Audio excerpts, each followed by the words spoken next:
What's up, Lake Como? It's Peacock Taylor from Keep Lake Como Beautiful, and I'd like to welcome you to Season 2, Episode 21 of Office Hours. Today, we're launching a campaign that my interns and I have been building for months. What's holding us back? Or, as we like to call it, WHUB for short. Now, before anybody gets nervous, WHUB is not a list of bad neighbors. It is not a campaign to shame people, and it is not an invitation for residents to police one another. It is a campaign to address the very real issues that are keeping Lake Como from becoming a safer, cleaner, more connected community. WHUB is a system for naming recurring conditions, routing them correctly, and keeping the receipts until somebody follows through. Too often, when people ask, what is holding a neighborhood back, the answer becomes, people just don't care. Now, that's a category error. We see a condition and assign it to somebody's character. We see bulk waste, a blocked alley, an unsafe structure, or an abandoned vehicle and decide that the entire community lacks pride. KLCB teaches something different. Conditions, not character. Name what's happening. Determine where it's happening.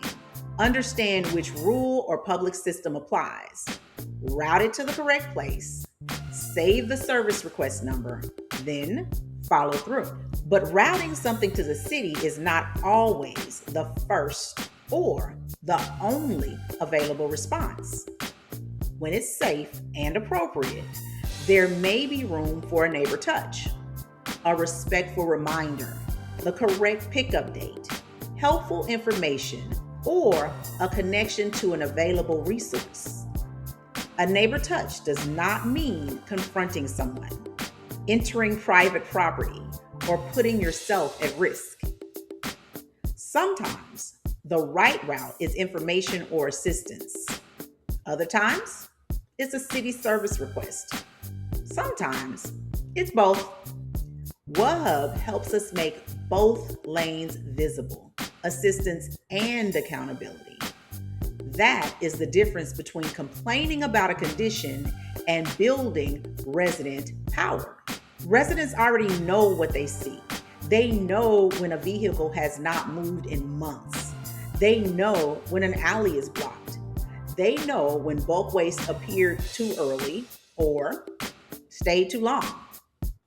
What residents have not consistently had is shared language, a routing system, access to relevant resources, and a way to preserve the receipts. That is the gap WHUB is designed to fill.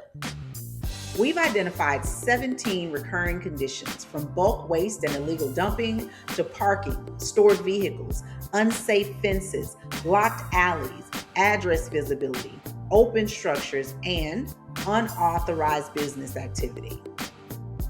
Now, these are not every problem Lake Como will ever face. They are the first 17 conditions KLCB is organizing into a usable resident system. During August, we're going to take WHUB into the field. First, solid waste and a little campaign we like to call Clear the Curb, Como. Then stored, abandoned, and junk vehicles, because those words do not mean the same thing. Then open, vacant, and potentially substandard structures after we determine the correct classifications and reporting routes. As we examine each issue, we'll identify the reporting route, and when one exists, the education, neighbor touch, or research route that may help resolve the condition. And finally, we'll show the receipts. What did we observe? What did we report? What resources did we share? What was routed correctly? What was resolved? What still needs follow-through? WHUB does not turn residents into police. WHUB turns observation into organized, neighbor-centered action. See it, name it, route it, save the receipt, and follow through. That is how we move from the porch to the curb and from frustration to resident power.